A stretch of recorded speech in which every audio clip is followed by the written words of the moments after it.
안녕하세요. 생생법률쇼 진행을 맡은 이인경 변호사입니다.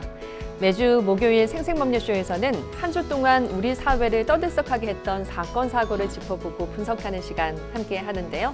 법무법인 정행김의 김희진 변호사 함께 합니다. 어서 오세요. 안녕하세요. 김희진 변호사입니다. 네, 제주도 우도에서 렌터카를 몰다가 14명의 사상자를 낸 사고가 발생을 했습니다. 이 운전자는 차량이 급발진했다 이렇게 주장하고 있는데요. 현재까지 경찰은 급발진 정황은 없는 것으로 보고 있습니다. 이렇게 좀 요즘에 비슷한 사고가 계속 발생을 하는 것 같아요. 네, 맞습니다. 안타깝게도 사고 소식부터 전해드려야 되는데 지난 22일이었죠. 우도에서 렌터카 승합차가 선착장 펜스를 들이받아서 무려 14명의 사상자가 발생했습니다. 네. 경찰은 이제 60대 운전자인데 운전자를 이제 교통사고 처리 특례법상 치사상 혐의로 긴급 체포했고요. 말씀하신 것처럼 가장 큰 쟁점이 과연 급발진이 있었느냐 요건데 경찰에서는 정확한 원인 규명을 위해서 국가서와 합동 감식에 들어간 상태입니다. 그렇군요. 자, 페달의 오후 조작일지 급발진 사고일지 이 조사 추이를 좀 지켜봐야 되겠네요. 자, 지금 이 방송은 유튜브를 통해서도 실시간으로 함께 방송이 되고 있습니다. 많은 시청 부탁드리고요. 유튜브를 통한 소통의 창구도 저희가 활짝 열어두겠습니다. 방송 중 궁금하신 질문도 올려주시면 답도 해드릴 테니까요. 많은 참여 바랍니다. 여러분은 지금 생생법률쇼와 함께하고 계십니다.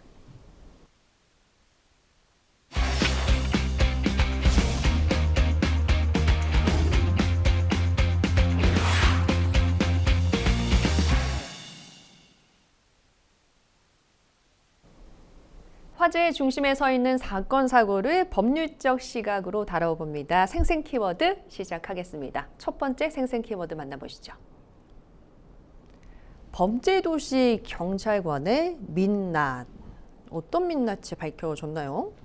자, 영화 범죄도시에서 배우 마동석이 연기한 형사 캐릭터죠. 이 마석도의 실제 모델인 경찰이 있었습니다. 이 경찰관이 음주운전을 해서 경찰에 적발이 됐다고요? 네, 그렇습니다. 이 영화 속에서는 악당을 이렇게 소탕하는 굉장히 정의롭고 멋있는 모습이었는데 현실은 참 씁쓸합니다. 사건은 지난 24일 저녁 8시 반쯤에 발생했습니다. 이 서울 강남의 세브란스 병원 인근에서 차량 접촉 사고가 났습니다. 조사를 해보니까 이 운전자가 서울 수서경찰서 소속의 윤모경이었고 당시 술을 마신 상태였습니다. 음주 측정 결과로는 혈중 알코올 농도가 면허 취소 수준인 0.08 이상 이 만취 상태였습니다. 다행히 인명피해는 없었지만 경찰은 즉각 이 윤경희를 직위 해제하고 검찰에 착수했습니다. 이분이 과거에 저도 본 기록이 나는데 예능 프로그램에도 출연을 해서 이 활약상을 알렸던 영화 이 범죄도시 마석도 형사의 실제 모델이라서 시민들이 느끼는 어떤 배신감 그리고 실망감이 더 큰 상황입니다. 그렇군요. 뭐 범죄도시 같은 경우에는 워낙 인기 영화잖아요. 뭐 벌써 시즌 4 개봉도 했고요. 영화 속 이 마석도 캐릭터 역시 마동석 씨가 또 연기를 해서 대중에게 많은 사랑을 받고 있었는데 정말 안타깝습니다. 그런데 이 경찰관들의 음주운전 소식이 요즘에 심심찮게 들리는 것 같아요. 어떻습니까? 네, 이제 통계를 보면은 어쩌다 한 번 있는 실수라고 보기는 어렵다는 것을 알 수가 있는 상태입니다. 최근 5년 동안 음주운전으로 징계받은 일반인이 아닙니다. 경찰관이 무려 322명에 달합니다. 수치를 살펴보면은 매년 60명에서 70명 정도가 꾸준히 적발이 되고 있습니다. 2023년에 72명, 지난해에도 69명이었고요. 올해도 8월 기준으로 이미 49명이 징계를 받았습니다. 법을 집행해야 할 경찰이 매년 이렇게 수십 명씩, 그것도 적발된 숫자만 수십 명씩 술을 마시고 운전대를 잡고 이 음주운전을 하는 셈이라서 기강이 해이해졌다 이런 비판을 피하기는 좀 어려워 보입니다. 네, 그러니까 경찰관이 음주단속을 원래 하시는데 참 이런 일들이 발생하니까 참 안타까운 것 같습니다. 얼마 전에도 만취 운전 후에 갓길에서 잠든 경찰 관련 사건이 있었는데요. 이 소식도 들려주시죠. 네, 이제 지적해 주신 대로 이 경찰관들에 의한 이런 사고가 끊이지 않고 있습니다. 얼마 전이었습니다. 지난 16일 새벽에도 정말 아찔한 그런 사고가 있었습니다. 이 평택경찰서 소속의 한 경사가 술에 잔뜩 취한 상태로 이 경부고속도로를 달리다가 갓길에다가 차를 세우고 잠이 든 겁니다. 그런데 그냥 잠만 들고 아무 일도 없었으면 몰랐을 텐데 뒤따르던 화물차가 추돌하는 사고가 발생을 네. 했습니다. 그래서 음주 사실도 아울러 드러난 거죠. 그래서 자칫하면 대형 인명피해로 이어질 뻔한 그런 사고가 있었고요. 이뿐만이 아닙니다. 이달 4일에는 용인 서부서의 소속 경찰관이 광교중앙역 인근에서 음주운전을 하다가 단속이 됐고요. 지난달 말에는 수원 권선서 소속 경찰관이 술이 덜 깬 숙취 상태라고 봐야 되겠죠. 이 숙취 상태로 서울 마포에서 운전하다가 접촉사고를 내기도 했습니다. 현재 경찰은 해당 경찰관들을 모두 형사 입건해서 조사 중이고요. 즉각 직위 해제 조치와 함께 엄중한 징계 절차를 밟을 예정입니다. 네, 그러니까 형사 입건이 돼서 뭐 형사 처벌을 받는 것도 있겠고요. 그리고 또 경찰이 음주운전을 해서 적발이 되면 이제 경찰 네. 내부에서의 징계가 있을 수 있잖아요. 이 부분은 맞습니다. 좀 어떻게 정리가 되나요?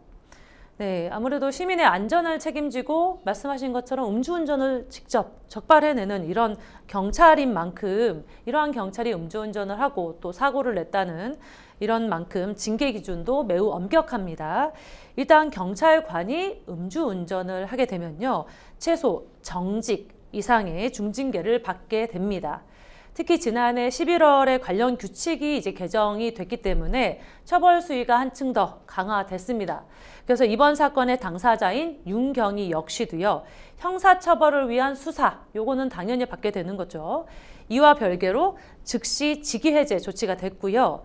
현재 징계 수위를 결정하기 위한 강도 높은 감찰 조사가 진행 중입니다. 네, 그러니까 이제 경찰 내부에서의 징계는 최소 정직부터 시작한다고 했으니까 굉장히 이제 그 수위가 강한 편이긴 한데요. 이렇게 징계 수위를 강화했다고는 하지만 계속해서 이렇게 비슷한 사건이 발생하고 있지 않겠습니까? 네. 그래서 좀 이런 문제점들이 조금 지적이 되고 있고 현행 제도나 관리 체계에 또 문제가 있는 건 아니냐, 좀 제도 개선이 필요한 게 아니냐라는 의견들이 나올 것 같아요. 네, 맞습니다. 아까 말씀드린 통계를 보고도 알 수 있듯이 어떤 사후적으로 징계를 하거나 처벌을 강화한다, 이런 것으로는 한계가 분명히 있습니다.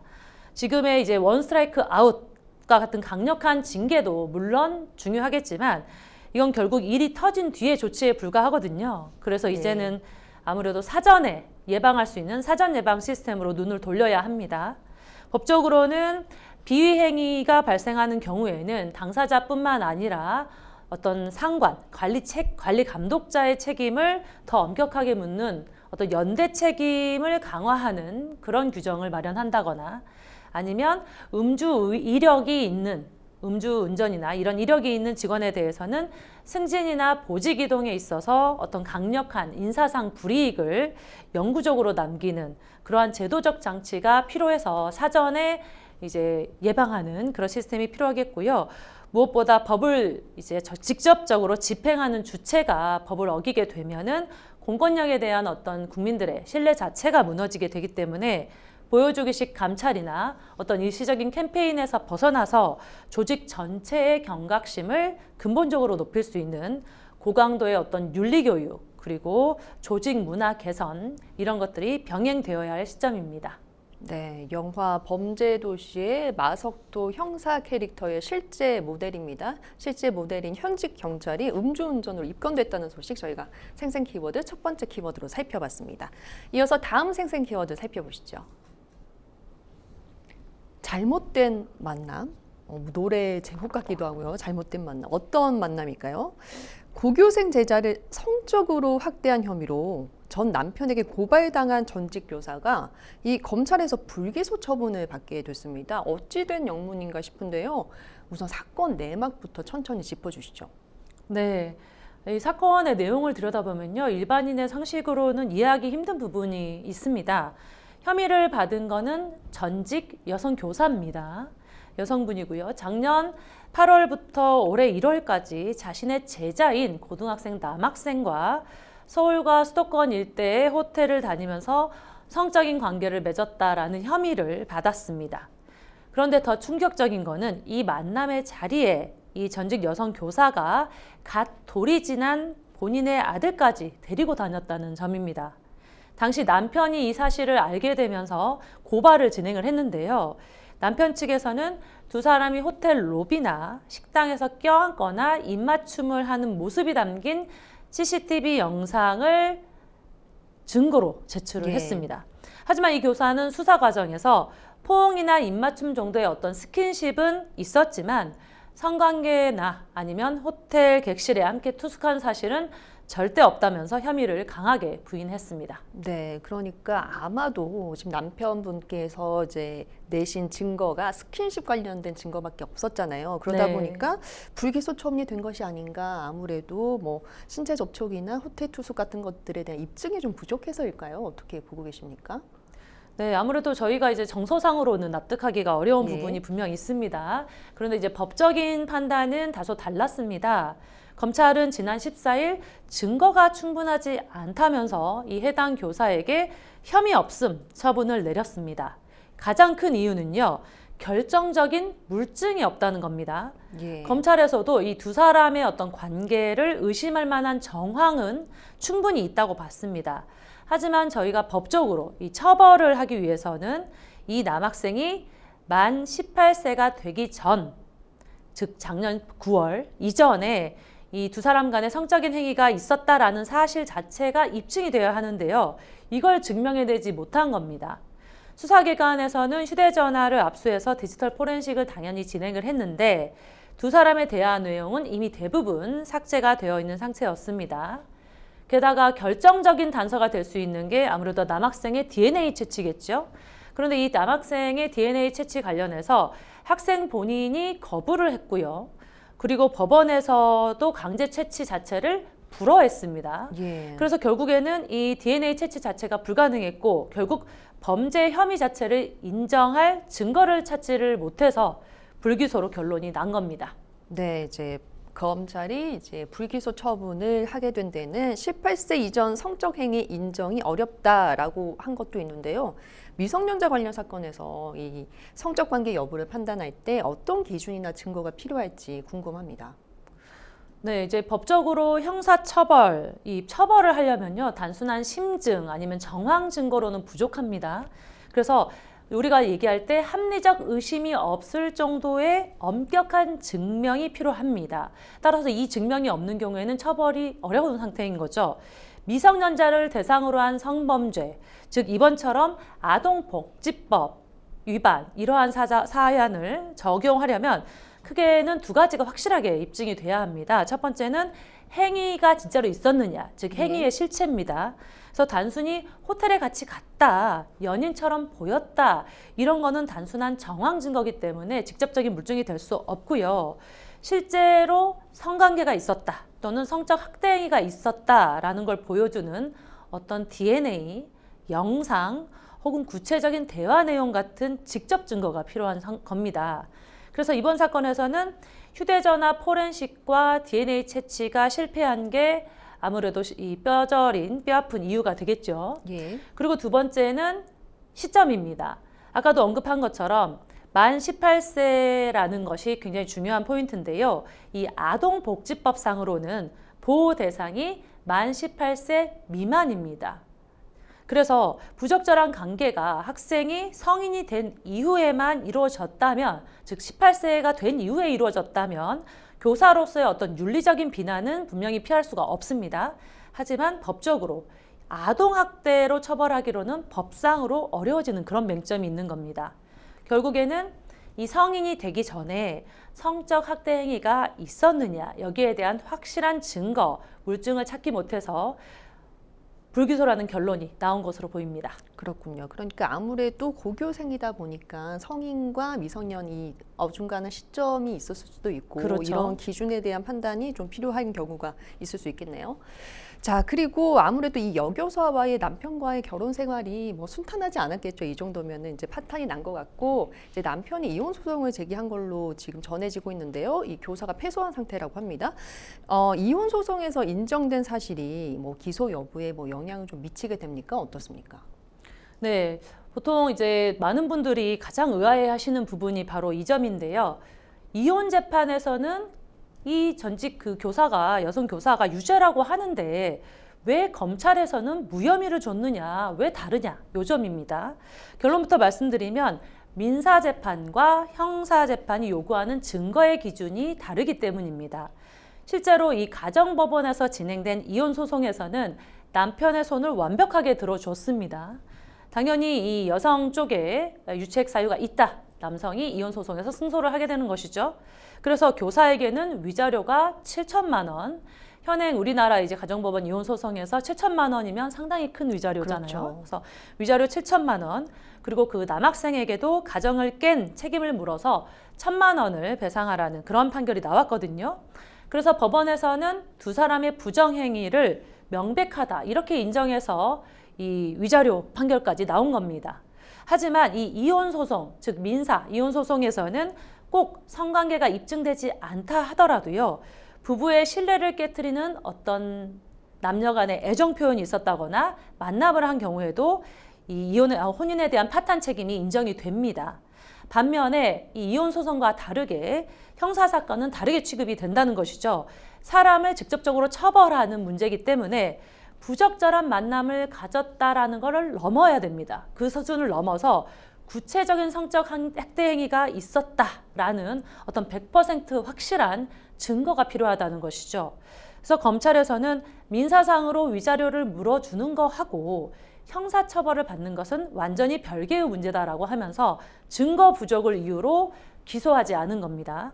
결국 가정을 파탄낸 책임은 가정법원에서 인정이 됐지만 감옥에 보낼 만큼의 범죄 증거는 찾지 못했다. 이렇게 정리해야 될 수가 있겠습니다. 네. 전 남편이 이제 검찰 판단에 불복해서 항고를 할 계획이라고 하는데요. 그럼 이제 검찰이 추가로 증거를 좀 보완하거나 재수사를 할 수 있잖아요. 그렇다면 뭐 아까 말씀해 주셨지만 삭제된 대화, 뭐 DNA 채취, 뭐 이런 거부를 또 한 상황이긴 하고요. 그 상황에서 새로운 증거들이 그렇다면 좀 확보가 될 수 있을까 조금 의문스럽긴 해요. 이 항고시에 어떤 부분이 좀 쟁점이 될 수 있을까요? 네, 아무래도 이제 전 남편 입장에서는 정말 속이 타들어가는 심정이겠죠. 억울하고. 그래서 검찰의 결정을 도저히 받아들일 수 없으니까 상급기관인 고등검찰청에 다시 한번 이 사건을 봐달라라고 하면서 요구하는 항고를 하겠다는 겁니다. 만약 이게 받아들여지면요, 다시 이제 재수사가 시작이 되는데요. 사실 이미 증거가 없다고 난 결론을 뒤집기는 쉽지가 않습니다. 그래도 확인해 볼 포인트가 한 3가지 정도 남아있다고 볼 수 있겠습니다. 네. 첫 번째로는 숨겨진 기록을 찾는 겁니다. 휴대전화 내용은 분명히 지워졌다라고 하지만 혹시나 뭐 클라우드라거나 컴퓨터 서버 같은 곳에 백업된 파일이 없는지 한 번 더 확인할 필요가 있겠고요. 또 호텔 예약 내역이라거나 아니면 카드 사용 내역을 다시 또 꼼꼼하게 뒤져보는 거죠. 그래서 여기서 어떻게 지워진 상호 간의 대화 한 줄이라도 발견이 된다면, 복구가 된다면 어떤 결정적인 단서, 그래서 숨막힌 건이 될 수 있습니다. 그래서 첫 번째가 숨겨진 기록 찾기가 되겠고요. 두 번째는 상식적인 판단을 다시 구하는 겁니다. DNA 같은 직접 증거는 없다고 말씀드렸지만 CCTV 속에 어떤 스킨십의 수위라거나 호텔에 드나드는 그런 정황을 봤을 때 이걸 누가 단순히 선생님과 제자의 관계로 보겠느냐, 성적인 관계가 분명히 있었다라고 보는 게 상식 아니냐, 이렇게 강력하게 또 주장을 해볼 수 있겠죠. 마지막으로는 이 아동학대법으로 이 사건이 진행이 됐기 때문에 아동학대의 기준입니다.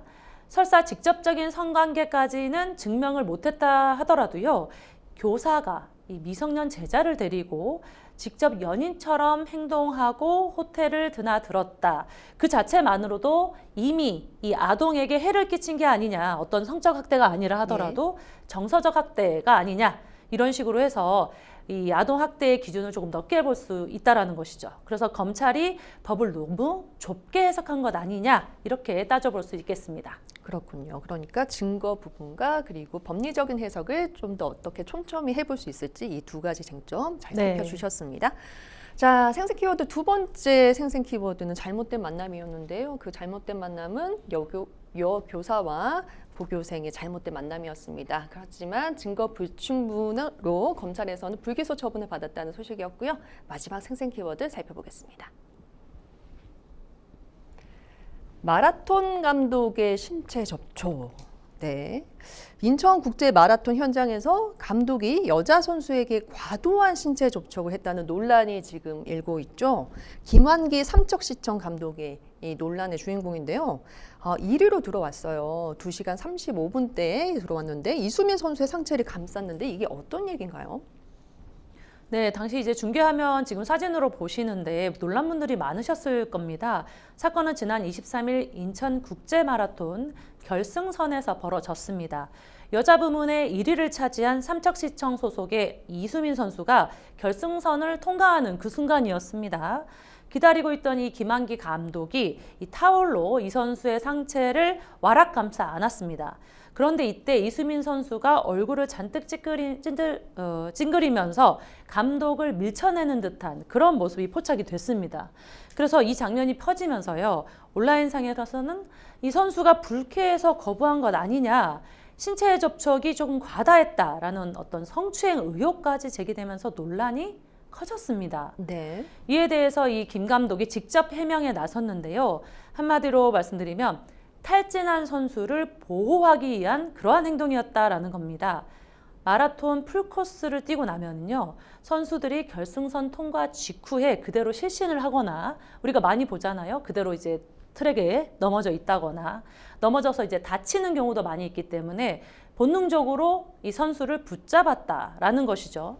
그런데 선수는 왜 뿌리쳤을까요? 김 감독 말에 따르면 부축하는 과정에서 자신의 손이 이 선수의 명치 끝부분을 눌렀다고 합니다. 예. 그래서 마라톤을 뛰고 숨이 이제 턱까지 이제 차오른 이 상태에서 급소가 눌리니까 순간적인 통증 때문에 이 감독을 밀쳐낸 것이지 어떤 성적인 불쾌감 때문은 아니었다는 겁니다. 예. 실제로 이 선수가 나중에 감독에게 오해하게 해서 죄송하다 이렇게 사과까지 했다고 하고요.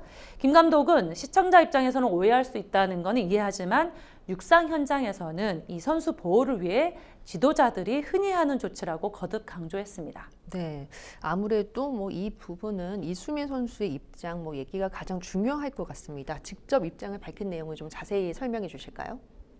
네, 아무래도 이 이수민 선수도 이 논란이 계속 되니까 본인의 입장 표명을 할 수밖에 없었습니다. 그래서 25일 날 자신의 SNS를 통해서 직접 입을 열었습니다. 감독의 해명과는 그런데 온도차가 상당히 큽니다. 전문이 지금 화면에 나가고 있는데 이 핵심은요, 성적인 의도가 문제가 아니라 어떤 폭력적인 신체 접촉으로 인한 극심한 통증이 본질이라는 겁니다. 네. 이 선수 말에 따르면요, 결승선을 통과해서 숨이 이제 턱끝까지 차오른 상태였는데 갑자기 누군가 강력한 힘으로 몸을 잡아채는 바람에 가슴과 명치에 큰 통증을 느꼈다고 그렇게 말합니다. 심지어 이 팔이 압박돼서 벗어나기 힘들 정도의 구속감까지 느꼈다고 표현을 했습니다. 네. 감독님은 앞서서 이 선수가 미안했다라고 말을 했는데요. 이수민 선수 입장에서는 내가 뿌리친 게 기분이 나빴다면 죄송하다 이렇게 예의상 말한 건 맞지만 동시에 너무 강하게 잡아당겨서 아팠다 그리고 적절하지 않은 행동이었다고 분명히 항의를 했다는 겁니다. 네. 그런데도 감독은 개인적인 사과는 한마디 하지 않고요. 언론에 먼저 선수 보호 차원이다 이렇게 해명 자료를 냈고 이에 대해서 이 선수가 큰 충격을 받았다고 합니다. 현재 이수민 선수는 이 통증과 스트레스로 인해서 전치 2주의 진단을 받고 치료 중이고요.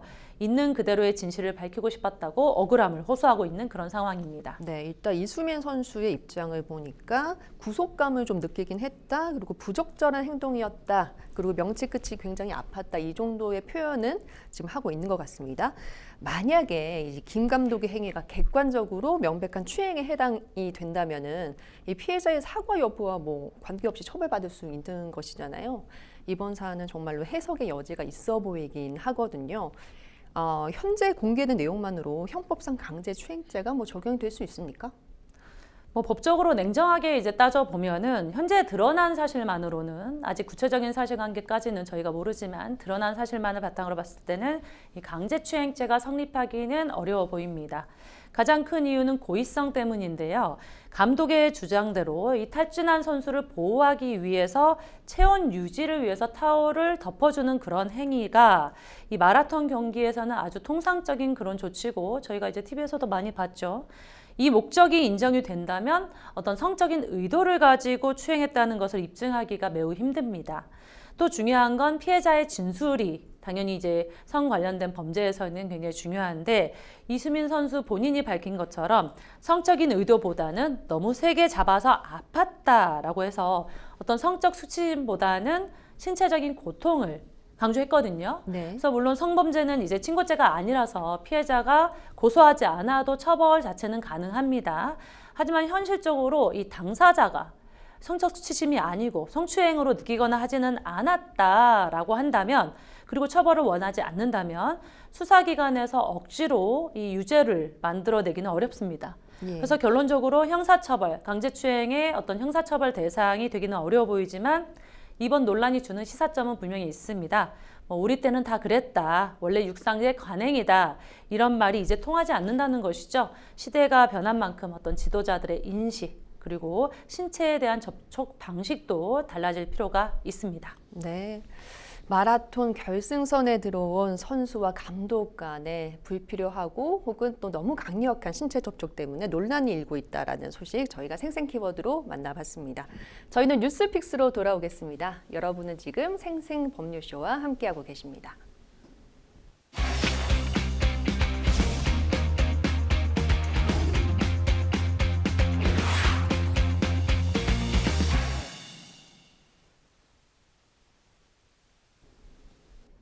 분야별 가장 핫한 소식을 집중 분석해보는 시간 뉴스픽스 시작합니다.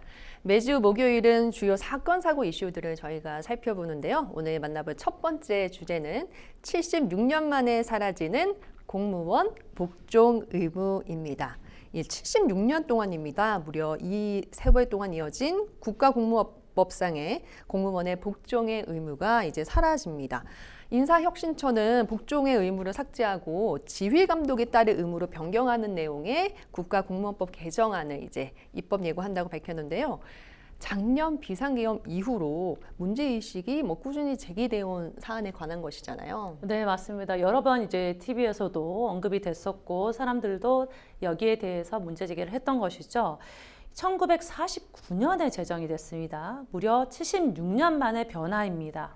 그동안 공직사회를 지배해온 어떤 묻지마 복종, 이런 복종의 시대가 저물었다고 볼 수 있겠습니다. 사실 이 복종의 의무는요, 1949년 정부 수립 이후에 만들어진 그런 조항인데요. 그동안은 행정조직을 어떤 일사불란하고 효율적으로 운영해야 한다라는 이유로 계속 유지되어 왔습니다. 그래서 국가공무원법 제57조를 보시면 아예 복종의 의무라고 제목이 달려있고 공무원은 직무를 수행할 때 소속 상관의 직무상 명령에 복종하여야 된다. 이렇게 되어 있어요. 무조건 복종하라는 얘기죠. 하지만 결정적인 이 계기가 역시 작년 12.3 비상계엄 사태였습니다. 당시 상황을 저희가 이제 복기를 해보면 상부의 명령이 분명히 있지만 어떤 헌법이나 법률에 위반되는 것 같아도 공무원들은 이 해당 조항 때문에, 이 법조항, 복종조항 때문에 거부하지 못하고 무조건 따라야 하는 그러한 상황이 연출이 됐거든요.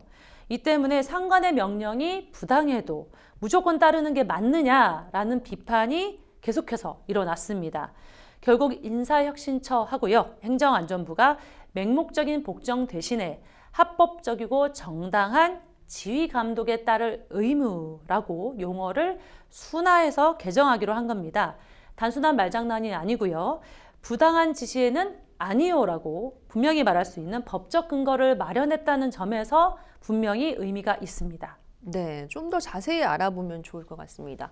국가공무원법 57조 등의 이제 복종의 의무로 표현이 되는 것이 이제 지휘 감독에 따른 의무로 바뀐다는 것이잖아요. 잠시 설명해 주시긴 하셨지만 구체적으로 어떤 점이 좀 변화가 생길까요? 네, 단순히 이름만 바뀌는 게 아니죠. 그래서 구체적으로 보면 공무원 사회의 어떤 작동 방식 자체가 바뀐다고 보시면 됩니다. 구체적으로는 크게 이제 세 가지로 변화를 짚어드릴 수 있겠습니다. 첫 번째는 이제 거부할 권리가 법에 명시가 됩니다. 기존에는 상사의 명령에 토를 달기가 어렵습니다. 그런데 이 우측의 개정안을 보시면 상관의 지시가 위법하다고 판단되면 따르지 않겠습니다라고 이행을 거부할 수 있도록 했습니다. 그래서 업무와 관련해서는 당당하게 의견을 제시할 수도 있다라는 것이죠. 그 개정안 이제 두 번째, 오른쪽에 두 번째 칸을 보시면 소속 상관 지휘 감독에 따라 직무 수행하지만 두 번째 줄에 구체적인 지휘 감독에 대한 의견을 제시할 수 있다. 이렇게 나와 있습니다. 그리고 그 밑에 보시면 위법한 지휘 감독에 대한 이행 거부죠. 그래서 거부할 권리가 법의 명시가 분명히 된다는 겁니다. 두 번째로 봤을 때는 보호장치입니다. 상사의 말을 듣지 않았다고 해서 인사고과에서 불이익을 받거나 징계를 주는 식의 어떤 이러한 조치를 금지하는 조항도 명확하게 박았습니다. 개정안의 아래 두 번째 칸을 보시면 위법한 지휘감독에 대한 이행 거부, 마지막 줄을 보시면 의견 제시, 이행 거부를 이유로 불리한 처우 금지라고 분명하게 못 박았습니다. 그래서 소신 있게 일할 수 있는 환경을 만들겠다는 거죠. 세 번째로는 공무원의 정체성을 재확인했습니다.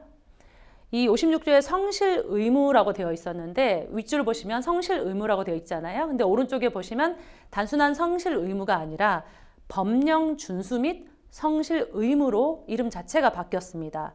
이건 공무원이 상사의 어떤 사적인 부하가 아니고요. 국민 전체의 봉사자로서 법률의 원칙, 법과 원칙을 따라야 한다. 그래서 상사 개인의 명령보다는 이 법과 원칙에 따라서 행동할 수 있도록 공무원의 정체성을 재확인한 거죠. 그래서 인사처의 설명대로 보자면 이제는 맹목적인 예스맨이 아니죠. 대화와 토론을 통해서 합리적으로 일하는 공직 문화를 만들겠다는 어떤 의지를 보여준 겁니다. 그래서 이 개정안은 국회 논의를 거쳐서 내년 중에 시행될 예정입니다. 네, 그러니까 크게 거부할 권리, 위법한 명령에는 거부할 권리를 명시했고, 그리고 거부를 했더라도 불이익한 처분을 받지 않도록 하는 것, 그리고 법령 준수 의무에 대해서 좀 더 명확하게 개정이 될 것 같습니다. 자, 위법한 지휘 감독은 거부할 수 있다. 저희가 거부권에 대한 이야기 나눴었는데요. 이 위법성의 판단 기준이 뭘지도 저희가 좀 짚고 넘어가야 될 것 같아요. 실제 현장에서 이제 공무원들이 이를 판단하기가 좀 수월하지는 않을 것 같거든요. 모든 법령을 또 알고 있는 것도 아니실 테고요. 맞습니다. 물론 법 개정에 의해서 어떤 의미는 분명히 있는데 위법한 어떤 상사의 지시에 대해서 거부할 수 있다라고 했는데 어떤 게 위법한 것이냐라고 했을 때 가장 핵심적이고 우려되는 부분이 그 부분입니다. 사실 이번 개정안의 가장 큰 숙제가 바로 그 위법성 여부인데요. 법조항에서는 단순히 위법한 지휘라고만 되어 있지 구체적으로 어떤 상황이 위법한지 그 기준이 명확하지 않다는 게 문제입니다. 현장에서는 이 상사와 어떤 부하 직원의 생각이 다를 수 있거든요. 그래서 상사 입장에서는 적극 행정이다, 이대로 해도 된다라고 하겠지만 부하 직원 입장에서는 위법한 짓이다라고 판단할 수 있는 거죠. 그래서 공무원 개개인의 판단 기준이 분명히 다를 수밖에 없기 때문에 자칫하면 자의적인 해석으로 정당한 지시까지 거부해버리거나 반대로 위법 여부를 따지느라고 어떤 사건이 발생했을 때 골든타임을 놓쳐서 업무가 지연되거나 행정적인 혼란이 벌어질 수도 있다. 이런 우려가 분명히 나옵니다. 그래서 단순히 이 법만 개정할 게 아니라 구체적으로 어떤 경우가 위법인지 보여줄 수 있는 어떤 명확한 가이드라인 그리고 매뉴얼 이런 것들이 아울러서 함께 마련이 되어야 현장에서의 혼란을 줄일 수 있을 것으로 보입니다. 네, 또 개정안 세부 내용 좀 더 알아보죠. 공무원이 상관의 지휘 감독에 의견을 제시할 수 있다 이렇게 명시를 했는데요. 조직 문화상 사실은 실질적인 의견 제시나 이행 거부가 가능할지 이게 좀 미지수긴 해요. 단순히 의견 제시권, 이행 거부권, 뭐 법에 넣는 것만으로는 사실 실제로 적용될 가능성이 낮을 수도 있잖아요. 원체 또 네. 분위기라는 것도 있으니까요. 그럼요, 맞습니다. 사실 저도 그 부분이 이제 가장 우려스럽습니다. 이제 법전에서 글자 몇 개 바꾼다고 하더라도 하루아침에 뭐 수십 년 된 조직 문화가 확 바뀌겠느냐. 현장의 반응은 아직 반신반의하는 그런 분위기입니다. 실제로 현직 공무원들 이야기를 들어보면요. 공직사회는 결국에는 관습과 규정으로 돌아가는데 이 문구 하나 바꾼다고 하더라도 내가 과장님한테, 상사한테 쉽게 아닙니다. 아니요 라고 할 수 있겠느냐 굉장히 회의적인 그런 반응이 많습니다. 특히 이제 가장 무서운 거는 보이지 않는 불이익입니다. 분명히 규정에서는 불이익을 주지 말라, 불리한 처우를 금지하겠다 이렇게 명시를 했지만 현실에서는 대놓고 징계를 주는 게 아니라 하더라도요. 근무 평점, 어떤 고과라고 하죠. 예. 인사 고과를 낮게 주는 식으로 은근히 불이익을 줄 수 있다는 것이죠. 그리고 지시 불이행 이런 식의 명목으로 징계를 하는 게 아니라 팀워크 부족 또는 업무 협조 미흡 이런 식으로 다른 문구로 평가를 해버리면 당사자 입장에서는 당해낼 재간이 없다라는 거예요. 그래서 이번 법 개정 같은 경우에 당장은요, 상징적인 첫걸음의 의미가 분명히 있다고는 봅니다. 하지만 이게 진짜 현장에서 효과를 보려면 정부가 앞으로 이제 법에 맞는 시행령을 만들어서 어떤 지시가 거부 가능한 부당한 지시인지 아주 구체적인 기준을 만들어 줘야 합니다. 그래야 공무원들이 그 가이드라인을 믿고 소신 있게 목소리를 낼 수 있겠죠. 네, 그러니까 뭐 말씀 주신 것처럼 위법하고 부당한 상관의 지시가 무엇인지에 대한 명확한 좀 정의나 가이드라인이 좀 필요할 것 같네요. 자, 추가로 이 내용도 짚어보도록 하겠습니다. 이 법무부가 감치 대상자의 입소 절차를 좀 완화한다고 밝혔는데요. 구체적으로 어떻게 바뀌는 거죠? 네, 법무부가 이제 26일 어제 이제 발표한 내용인데요. 쉽게 말해서 감치 대상자가 교정시설에 들어가는 절차, 즉 입소 문턱을 현실에 맞게 조금 낮추기로 했습니다. 보통 구치소나 교도소에 들어가려면요, 이름, 주민등록번호, 지문 이런 신원 정보가 전산상으로 완벽하게 확인이 되어야만 입소가 가능합니다. 그런데 이 감치 재판이라는 게 경찰이 수사해서 넘기는 일반 형사사건과는 성격이 달라서요.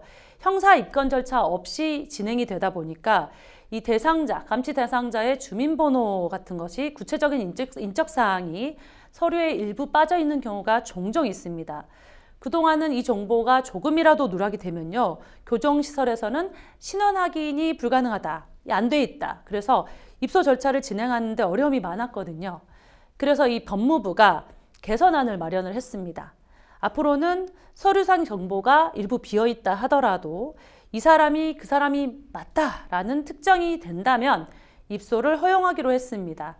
대신에 이 법원 관계자가 작성한 감치 대상자 확인서 이게 필요한데요. 예. 신원 확인을 이 확인서로 가름할 수 있게 해서 불필요한 행정적 혼선을 줄이겠다는 취지입니다. 네, 앞서 한덕수 전 국무총리 재판에서 김용현 전 국방장관 이제 변호인들이 이제 감치 명령을 받았다가 이제 석방돼서 논란이 되는 일이 있었잖아요. 네, 맞습니다. 사실 이번 이 법무부의 조치가 결정적인 계기가 바로 아주 떠들썩했던 바로 그 사건입니다. 그래서 상황은 이 한덕수 전 국무총리 재판정입니다. 김용현 전 국방장관이 증인으로 출석을 했는데 변호인들이 옆에 앉아서 돕겠다는, 즉 신뢰관계인 동석을 요청을 했는데 재판부가 이를 불허했습니다. 예. 그러자 이 변호인들이 방청석에서 거세게 항의하면서 소리를 지르고 소란을 피웠고요. 결국 재판부에서는 이 재판에서 그렇게 법정에서 소란을 일으키면 안 되잖아요. 그래서 재판부에서는 감치 15일이라는 굉장히 큰 강력한 명령을 내린 겁니다. 그런데 문제는 황당한 반전이 있었습니다.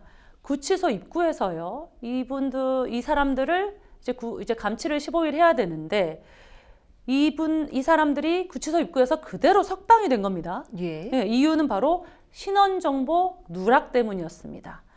앞서 말씀드린 것처럼 신원정보가 명확하게 다 구비가 되어 있어야 이 교정시설에 들어갈 수가 있단 말이죠.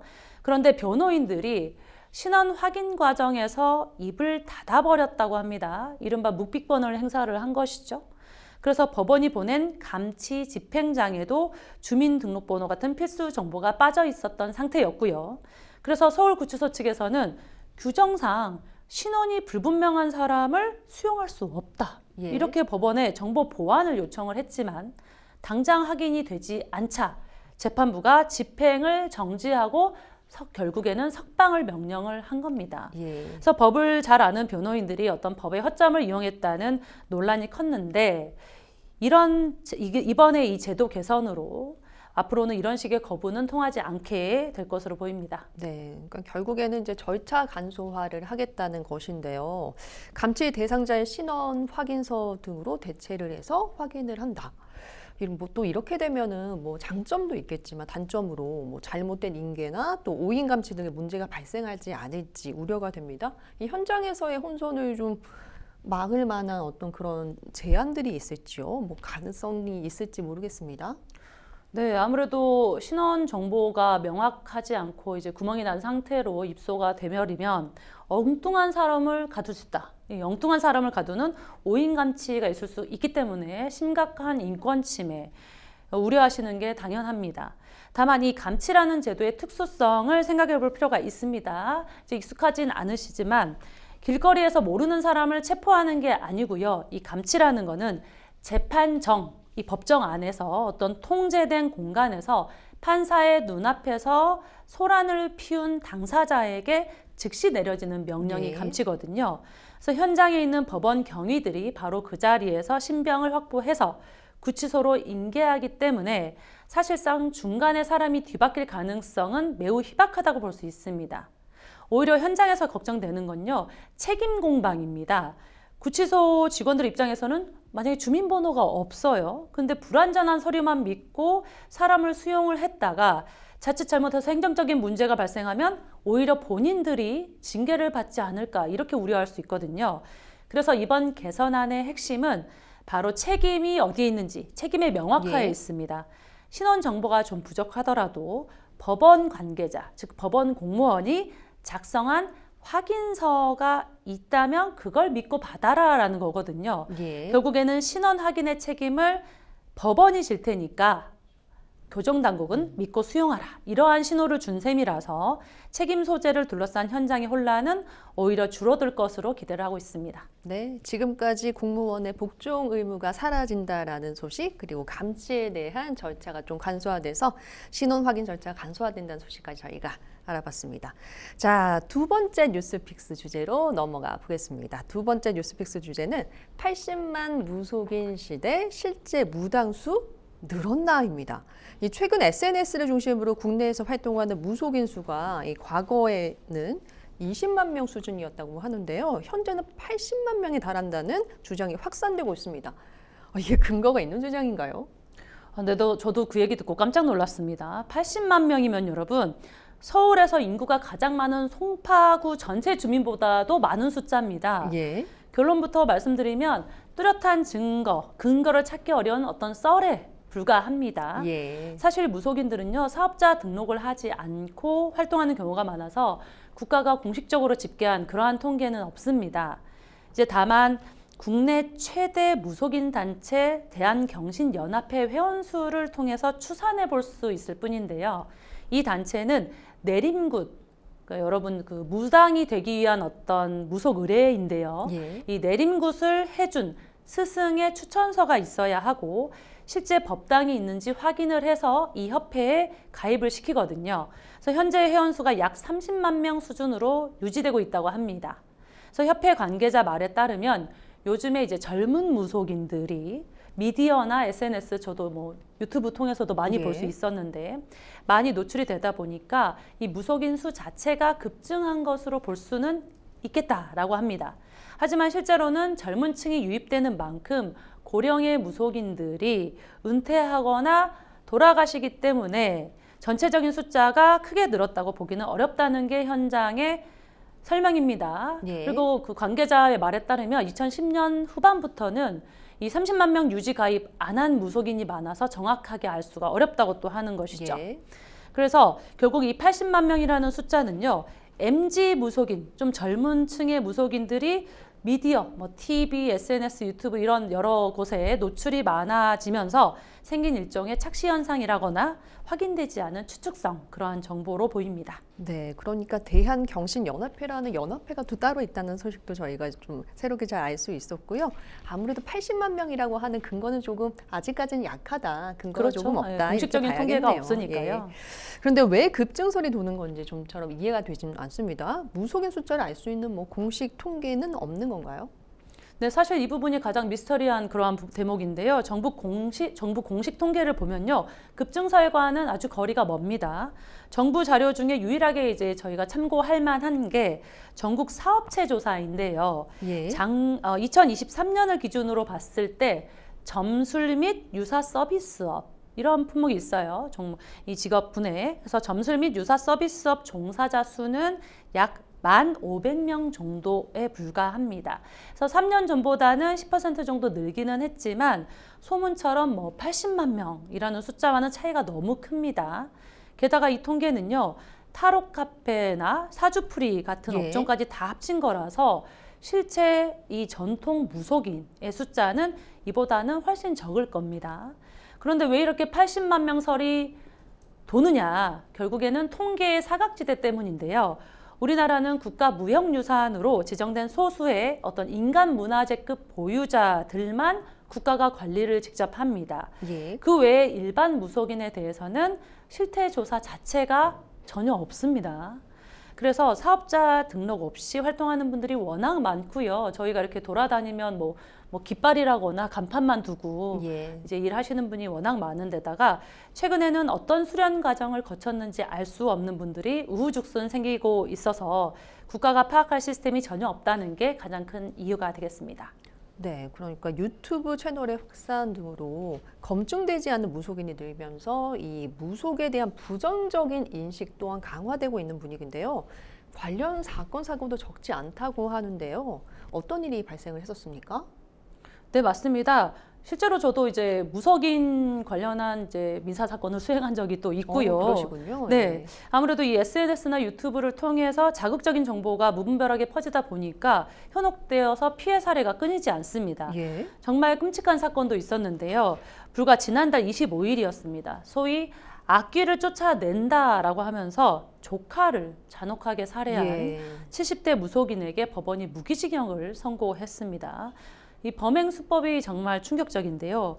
조카 몸에 들어있는 귀신을 빼내야 된다면서 이 자녀들까지 동원을 해서 피해자를 묶어두고 어떤 숯불에 뜨거운 열기를 가해서 숨지게 만들었습니다. 예. 그래서 맹목적인 어떤 믿음이 만들어낸 비극이라고 볼 수 있겠죠. 또 사람의 불안한 심리 이런 것들을 많이 이용한 사기 범죄가 또 빈번합니다. 지난 6월에는요, 부산에서 한 무속인이 징역형의 집행유예를 받았습니다. 평소 알고 지내던 지인에게 지금 신내림을 받지 않으면 가족들에게 큰 화가 내려온다. 예. 다 죽는다. 이런 식으로 겁을 줘서 이 굿값을 명목으로 해서 거액을 뜯어낸 혐의였습니다. 이 제가 수행한 사건도 이제 큰 구술을 해야 된다라고 하면서 몇 천만 원 예. 이렇게 받아서 그 돈을 돌려달라 뭐 이러한 소송이었거든요. 그래서 이 금전적인 게 또 개입이 되는 것이죠. 그래서 이렇게 가족의 안위를 볼모로 해서 협박을 한다거나 비과학적인 어떤 치료를 강요하는 행위가 명백한 범죄라는 점 꼭 기억하셔야겠습니다. 네, 이제 무속이 이제 문화를 떠나서 막대한 돈이 오가는 사업이 된 만큼 이 세무조사 등이 필요하다는 목소리도 나오고 있는데요. 무속 사업 운영에 있어서 이제 투명성이 강화가 좀 되려면 어떤 대책이 좀 도입되어야 된다고 보시는지요? 네, 사실 이 부분이 가장 현실적이고 시급한 과제입니다. 실제로 저희가 뭐 이렇게 무속인을 만나면 보통 다 현금으로 지불을 하거든요. 그래서 무속행위가 단순한 개인의 믿음이나 어떤 재미를 떠나서 수천만 원에서 억대의 돈이 오가는 경제 활동이 됐기 때문입니다. 투명성을 높이기 위해서는 아무래도 크게 두 가지 장치가 필요해 보입니다. 첫 번째는 사업자 등록의 양성화입니다. 현재 점술업도 엄연한 과세 대상이지만 여전히 간판 없이 음지에서 아름아름 영업을 하거나 종교단체로 위장해서 세금을 피하는 경우가 있습니다. 이를 제도권 안으로 끌어들여서 관리 감독 강화해야 되겠고요. 두 번째는 현금 영수증 의무 발행입니다. 굿값이나 부적 비용, 대부분 고액의 현금으로 거래가 되기 때문에 영수증이 없으면 소득 파악 어렵고 피해를 당한다고 하더라도요, 소비자가 돈을 줬다는 사실을 입증하기 어렵습니다. 따라서 억울한 사기를 막고 공정한 과세도 가능한 시스템을 마련해야 될 겁니다. 네, 뉴스픽스 두 번째 주제로 80만 무속인 시대라고 하는 말들이 SNS에서 떠돌고 있지만 좀 낭설에 가깝다라는 이제 결론을 좀 낼 수 있었어요. 자, 이렇게 생생몸 뉴스 어느새 마칠 시간이 됐습니다. 사건 사고 정리해 주신 김희진 변호사님 고맙습니다. 감사합니다. 네, 방송이 끝나더라도 상담 접수 계속되니까요. 전화, 이메일, 카카오톡 그리고 게시판을 통해서 여러분들의 법률적인 고민들 남겨주십시오. 자, 오늘 저희가 준비한 소식은 여기까지입니다. 시청해 주신 여러분 고맙습니다.